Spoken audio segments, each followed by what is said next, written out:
my teaching experience is almost entirely prior to the YIF experience been in the US. And to be fair, it's also been in institutions which get very strong students. And for a faculty member, it is much easier to teach students who are very motivated. One of the things about higher education is there is no right formula.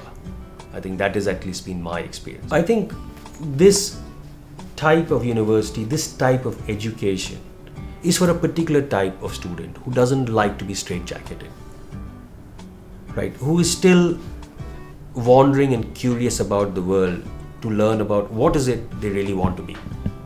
As opposed to knowing right at the age of 15, I know I want to be X. I mean, mostly, what do we really know about X to be sure we want to be X? So one way is to motivate why students should be interested in this material, why this matters, and come to the theory parts later on. Because once a student becomes curious, you sort of draw them in.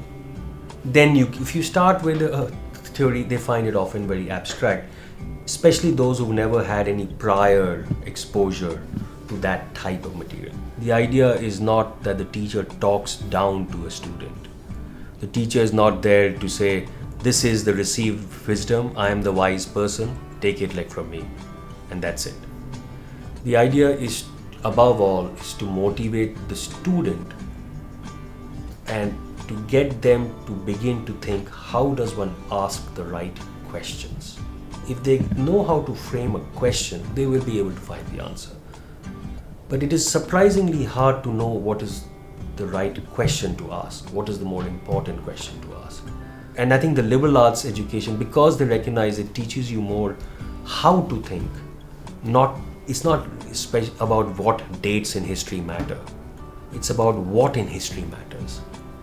The vision would be if it graduates are people who are people of serious independent thinking.